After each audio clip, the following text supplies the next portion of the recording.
Oi, oi! Se você não me conhece, eu sou a Mari, eu falo de entretenimento aqui no YouTube, e com a estreia de Shadow and Bone, ou Sombra e Ossos em português, na Netflix na semana passada, eu tô criando vários conteúdos sobre esse assunto no meu canal. Se você é fã dessa história, aproveita e se inscreve por aqui, clicando no botão vermelho, porque estamos quase chegando aos 30 mil inscritos, então me ajudaria muito se você pudesse se inscrever. Já temos aqui no canal vídeo explicando o universo, explicando os tipos de poder Grisha, explicando o final da série, crítica com spoilers, crítica sem spoilers, teorias para a segunda temporada, muitas coisas. No vídeo de hoje a gente vai conversar sobre as mudanças, as principais mudanças que a série fez em relação ao livro. Eu vou tentar cobrir tudo que eu percebi de mudança ao longo dos 8 episódios, de forma objetiva e clara. Organizei em tópicos, em várias coisas que eu quero conversar com vocês sobre. E aí, se por um acaso eu esqueci alguma mudança, se eu deixei alguma coisa de fora e você lembrou dessa coisa, também aproveita e comenta, deixa nos comentários pra gente ir deixando essa conversa cada vez mais completa. Antes de mais nada, eu quero dar um último recado. Tem algumas coisas no livro que acontecem numa ordem diferente do que foram apresentadas na série, mas as coisas são basicamente as mesmas. Quando esse for o caso, eu não vou ficar me prendendo muito, eu não vou falar muito aqui. Eu quero focar principalmente nas mudanças um pouco maiores, um pouco mais significativas, tá bem? Vamos lá. O primeiro tópico desse vídeo não poderia ser outro: a existência dos corvos, o enredo dos corvos na série. Então, a Leigh Bardugo, ela tem uma duologia que se chama Six of Crows, Seis Corvos, né? Que tem como protagonistas os personagens Cass, Inej, Jasper, Nina, Matthias e Wylan. E essa duologia, ela se passa um pouco à frente na linha temporal da trilogia Grisha. Elas não se conectam, essas duas histórias. Mas aqui pra série, elas foram misturadas, elas foram conectadas, e elas vão continuar sendo conectadas ao longo das próximas temporadas, sejam elas quantas forem, né? Sejam quantas temporadas durarem essa história. Eu imagino que as duas coisas vão ser trabalhadas de maneira alinhada. Mas o que a gente precisa saber é que o primeiro livro da trilogia, que é o livro Sombra e Ossos, é o livro que inspirou essa primeira temporada. E nesse livro a gente não tem a aparição de nenhum desses 6 personagens. Já na série, 5 dos 6 corvos aparecem. 5 dos 6 corvos foram introduzidos: Cass, Inej, Jasper, Nina e Matthias. E aí a história que foi apresentada para esses personagens é uma história prequela, é uma história prévia, uma história que coloca esses personagens no momento anterior ao do livro Six of Crows, que é aquele outro livro que tá ali do lado. No primeiro livro da trilogia, a gente tem a Alina descobrindo seus poderes, indo pro pequeno palácio, descobrindo a verdade sobre o Darkling, eventualmente, fugindo, encontrando o mal, os dois encontrando o Cervo, sendo capturados pelo Darkling, atravessando a dobra, conseguindo enfrentar o Darkling e depois fugindo pra Nova Zen. Tudo isso acontece, mas tudo isso acontece sem a interferência dos corvos. Então todas as cenas que a gente vê dos corvos na primeira temporada de Shadow and Bone não existe no primeiro livro da trilogia, o livro Sombra e Ossos. Tudo aqui envolvendo esses personagens é novidade. Mas a série também tenta alinhar os passados construídos nos livros deles, pela Leigh Bardugo, com a narrativa da série. Então a gente tem, por exemplo, a história da Nina e do Matthias se conhecendo, ele capturando ela, o barco dos dois afundando, eles se aproximando e tudo mais. Toda a narrativa deles existe no livro. É como eles se conheceram. Aparece narrado como um passado desses personagens. A única diferença é que na série a Nina é sequestrada em Ravnica Oeste.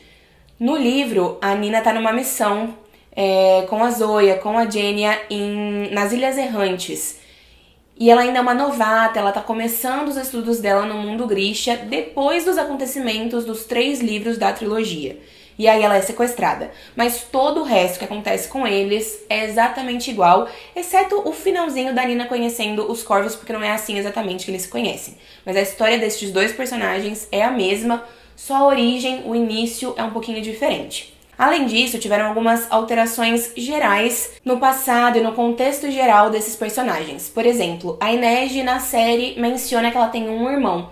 No livro, ela é filha única. A Inej também, ela trabalha tanto no Menagerie quanto pro Cass no início da série. No livro, quando a gente conhece ela, a gente já sabe que o Cass conseguiu comprar por completo ela do Menagerie para que ela não precisasse mais se prostituir. No livro existe o personagem Per Haskell, que seria um tipo de chefe do Cass, ainda que ele seja a pessoa que faz tudo acontecer, da mesma forma que ele faz na série. Eu acho que a respeito dos Corvos é mais ou menos isso que a gente precisa saber. E aí imagina-se que nas próximas temporadas as histórias completas da duologia Six of Crows, que também tem o segundo livro Crooked Kingdom, sejam abordadas com algumas alterações para encaixar com a história da trilogia, mas sejam abordadas de uma forma mais fiel. Por enquanto a gente teve uma grande modificação na trajetória desses personagens. O segundo tópico que eu separei para conversar com vocês é a respeito dos personagens Mal e Alina, separadamente, e também sobre a relação dos dois. Tenho vários pontos porque o Mal e a Alina são personagens que tiveram grandes modificações nas suas personalidades.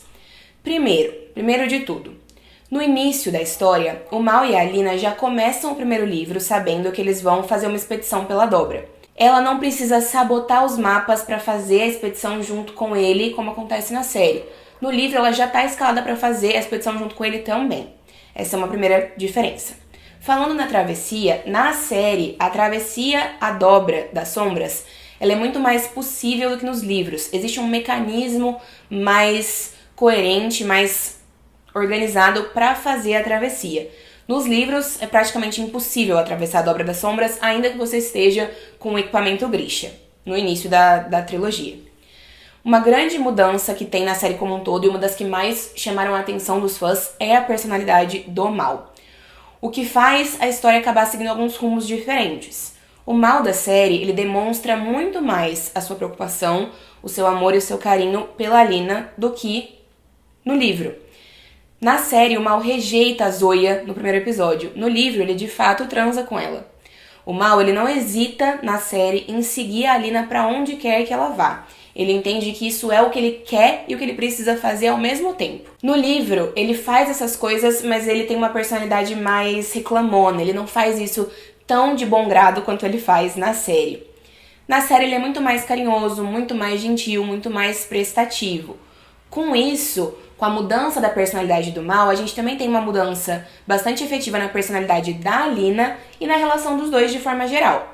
A Alina da série, ela é muito menos passiva, ela tem muito mais atitude do que a Alina do livro. Inclusive, por exemplo, na série é ela quem toma a iniciativa de beijar o Darkling pela primeira vez, no episódio 5. No livro, ele é quem a beija primeiro, num contexto um pouco diferente também. Eles estão saindo da casa da Bagra, da cabana da Bagra, e não dentro do pequeno palácio, como acontece na série. Mas isso é só uma diferencinha irrelevante. Por questões de representatividade, a série também colocou a Alina como sendo uma personagem mestiça, como eles próprios chamam ao longo da temporada. Ou seja, ela tem uma origem Ravikana e também uma origem Shu. Um dos pais dela era descendente do país Shu-Han. E aí ela sofre bastante preconceito na série por conta disso. As pessoas olham com desdém pra ela, porque o país Shu-Han é um grande inimigo de Ravika. E esse país, ele é inspirado nos países asiáticos. Por isso ela é uma atriz que tem alguns traços asiáticos. Todo esse contexto não existe no livro. Ela é uma pessoa simplesmente Ravikana, isso não faz parte da dinâmica do livro. Uma outra mudança referente à relação da Aline e do Mal é que o teste Grisha que a Alina faz quando pequena é bastante diferente nos dois contextos. No livro, ela acaba reprimindo o seu poder tão dentro dela que depois para ela encontrar esse poder é muito difícil. Na série, ela não reprime o poder, ela esconde esse poder porque ela machuca a mão, né? Existe uma mudança na dinâmica do teste. No livro, os Grishas que iam fazer o teste, eles eram amplificadores humanos, então eles seguravam na mão das crianças para fazer o teste e sentir se existia um poder ali ou não, fazer esse poder aparecer. Na série, é um outro mecanismo, e aí se você tá machucado, se tem algum outro machucado além do que tá sendo feito em você pelos Grishas como parte do teste, o teste não funciona. E ela consegue enganar o teste dessa forma, ainda que ela não saiba de verdade que ela tem poderes. Tudo que ela quer é não ser separada do mal, independente do contexto. Outra mudança, e essa é uma mudança bem grande. A Alina e o Mal, na série, até agora, na primeira temporada, não se beijaram. Não houve um beijo Malina. No livro, ele se declara pra ela, dizendo que ele demorou muito tempo pra enxergá-la, mas que agora ele a enxerga. Tem essa fala na série também. Só que logo em seguida, depois dessa fala, os dois se beijam. E aí é nesse momento que o servo de Morozova aparece pra eles, logo depois do beijo. Na série, eu acho que a intenção foi não colocar os dois pra se beijarem ainda, pra desenvolver uma relação com um pouco mais de calma, pra que as coisas acontecessem com um pouco mais de calma e as dinâmicas da relação desse casal fossem diferentes, já que esse é o casal protagonista, né, dessa história, mas grande parte dos fãs não gosta desse casal, não torce por esse casal, e aí a autora, junto com os roteiristas, quis tentar consertar algumas coisas que deram um pouco errado na personalidade do Mal no livro e na dinâmica do relacionamento dos dois no livro. Vamos então para o terceiro tópico dessa conversa, que é o Darkling, o personagem interpretado pelo Ben Barnes, o vilão dessa história. Eu acho que a primeira grande mudança que a gente pode observar é a questão dos nomes desse personagem. O nome General Kirigan não é usado na trilogia Grisha. Ele depois é mencionado brevemente num outro livro da Leigh Bardugo, em Rule of Wolves, que foi o último livro que ela lançou dentro desse universo, mas o nome General Kirigan ele foi criado pra série, e aí ali aproveitou esse nome e colocou ali pra meio que justificar num livro mais distante. Mas na trilogia Grisha, o único nome que aparece o tempo todo é o nome Darkling, Darkling, Darkling, Darkling. A série decidiu criar um outro nome mais humanizado pra esse personagem. Junto com isso, a série também revelou o nome verdadeiro dele sem muito suspense. A gente sabe que o General Kirigan se chama Alexander.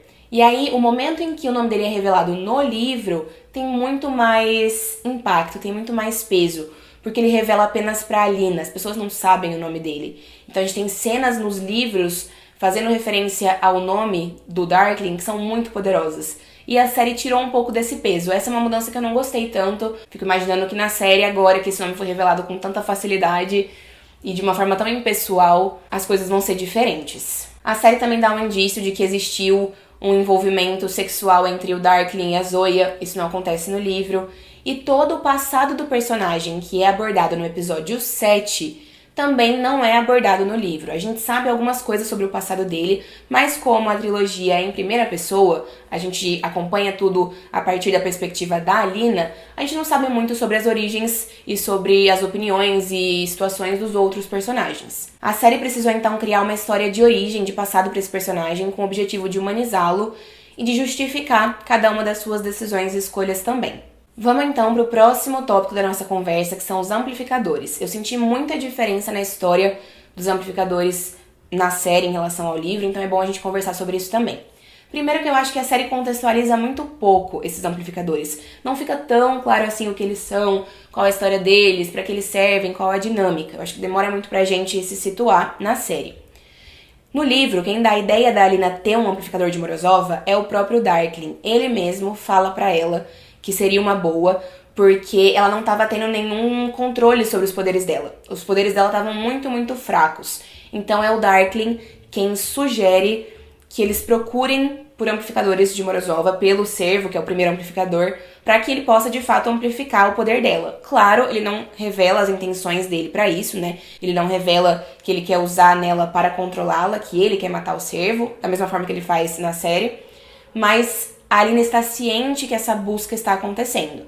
Na série, ela mesma sonha com o servo, ela desenha o servo, o Darkling encontra esse desenho e a busca por essa criatura começa dessa forma. Inclusive, a série faz parecer que a Alina tem uma conexão direta com o servo, com o primeiro amplificador de Morozova. No livro, ele é só um amplificador que qualquer Grisha poderia usar, mas na série faz de fato parecer que ela, em específico, tem uma relação, já que ela começa a sonhar com essa criatura. Enfim, agora vamos falar sobre o momento de reviravolta, o episódio 5 e as pequenas diferenças que cercam os acontecimentos do baile no palácio do rei e da rainha. Primeiro, o segundo beijo da Arklina, que a gente vê acontecendo durante o baile, ele não é interrompido no livro pela reviravolta dos corvos, porque os corvos não existem no livro Sombriossos. Então nada daquilo está acontecendo também. O beijo é simplesmente interrompido por pessoas no baile, fazendo barulho e se aproximando. Além disso, no livro, o Mal e a Alina se encontram no baile, logo depois, no baile, na verdade. Ela tá indo pro quarto dela, fugindo da festa, que ela tá cansada, e os dois se encontram. Só que ela ainda não tinha descoberto a verdade sobre o Darkling nesse momento, e ele tá com um pouco de raiva dela porque ele viu a demonstração do poder dela e achou que ela estava muito feliz e confortável ao lado do Darkling, enquanto ele estava se preocupando com ela e tentando encontrar uma forma de chegar até ela. No livro, a Baghra busca a Alina no quarto dela, porque depois desse encontro com o mal, a Alina vai pro quarto no livro. Diferente da série, em que a Baghra vai buscar ela dentro do palácio mesmo. A Alina, nos dois contextos, ela foge dentro de uma caçamba, de uma carroça, de uma carruagem. No livro, é numa carruagem de artistas que estão ali se apresentando no palácio.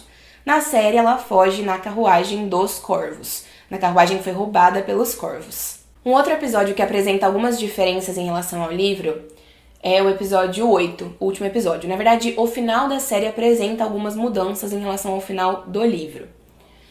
As similaridades existem, o propósito é o mesmo, os pontos chaves são os mesmos, mas existem algumas diferenças. Vamos lá. No livro, a Alina consegue se libertar da influência do Darkling e entender a sua conexão com o Cervo porque o mal está em perigo. O Darkling, na verdade, depois que ele destrói a cidade de Ravnica Oeste, que ele faz a demonstração para as pessoas que estão ali, ele tem a pretensão de voltar para Ravnica Leste, né, para voltar para o outro lado da dobra, e deixar o mal ali para ser comido pelos Volcras. E é por conta disso que a Alina consegue usar os poderes dela e se libertar da influência do Darkling no livro. Quando a Alina consegue usar os seus poderes, ela e o mal, no livro, eles fogem a pé até o outro lado da dobra, deixando todo mundo que estava no esquife junto com o Darkling sozinhos, sem luz, para serem comidos pelos Volcras mesmo. Na série não é muito isso que acontece, né? Acho que muitas pessoas ali já morreram e tudo mais, mas a Alina, depois da batalha com o Darkling, com as pessoas que estão do lado dele, ela consegue, dentro do esquife, levar ela, o mal, a Zoya e os corvos pro outro lado. Então, ela não é a responsável direta por fazer as pessoas que estão dentro do esquife morrerem, né? Como acontece no livro. Ela se culpa muito por isso no livro, inclusive. E aí, bem no finalzinho da série, a Alina e o mal, eles decidem ir pra Ketterdã junto com os corvos, com Casco, a Inês e com o Jasper, e também com a Nina e com o Matthijs, que estão no mesmo navio. No livro, a Alina e o mal, eles vão pra Nova Zen. Eles vão se esconder em Nova Zen por um tempo. Então a gente tem essa diferença de localização, que inclusive eu acho que vai ser muito importante pra segunda temporada. Eu falei sobre isso no vídeo de teorias da segunda temporada que saiu esses dias aqui no canal, acho que ontem. E por último, eu separei algumas mudanças gerais, algumas mudanças diversas que aconteceram na série em relação ao livro e que não couberam, que não se encaixaram nos tópicos anteriores. Então eu vou só mencioná-las aqui e pontuá-las bem brevemente. Primeiro, existe uma mudança geral nas idades dos personagens. Os corvos e o mal e a Alina, eles são muito jovens no livro. Eles são adolescentes mesmo, 16, 17 anos. Na série, a gente teve esses personagens com um pouquinho mais de idade, né? Eles estão na casa dos 20 anos. Então rolou essa mudança. Na série, não tem uma classificação de importância das ordens grixas. No livro, existe ordens que são mais importantes do que outras. Existe uma hierarquia. A morte da Marie acontece na série no contexto que a gente viu envolvendo os corvos, mas no livro não é assim. Na verdade, ela não morre no primeiro livro, ela morre mais pra frente na história, mas de um jeito completamente diferente. Além disso, no livro existe uma contextualização maior do universo Grisha, principalmente no momento em que a Alina chega ao pequeno palácio e começa a descobrir o universo Grisha. No livro isso é muito mais explicado, ela passa bastante tempo treinando, existe tempo para essas coisas acontecerem. Na série isso foi feito de uma forma mais corrida porque o tempo estava apertado. Na série, os personagens Fedior e Ivan são um casal gay. No livro, isso não acontece. Uma outra mudança é em relação aos Grishas que são artesãos. No livro, fica claro que a Genya, que é uma artesã, é a única do seu tipo. Ela é única, assim como o Darkling e como a Alina. O próprio Darkling fala isso no livro pra Alina. Na série, a gente entende que existem outros artesãos. O próprio Darkling se relacionou com uma artesã no passado dele, no episódio 7. Por fim, a última mudança que eu separei para conversar com vocês é referente aos conflitos políticos. No livro, no primeiro livro da trilogia, o livro Sombra e Ossos, os conflitos em que Ravnica Oeste ameaça querer se separar de Ravnica Leste não são mencionados. Isso aparece bem mais pra frente na duologia King of Scars e Rule of Wolves, que também faz parte desse universo, mas é um pouco mais à frente da linha temporal. Isso aparece nesse momento, né, nesse contexto, mas não na trilogia Grisha. E a série já decidiu começar a falar sobre isso desde o começo. Essas todas são as mudanças que eu percebi na primeira temporada em relação ao livro. De novo, comentem aqui embaixo caso eu tenha deixado alguma coisa importante de fora. Eu espero que vocês tenham gostado desse vídeo. Obrigada por me assistirem. Se inscrevam no canal, compartilhem nas redes sociais de vocês porque me ajuda muito. E é isso. Um beijo e a gente se vê em breve com outros conteúdos sobre o Grishaverso.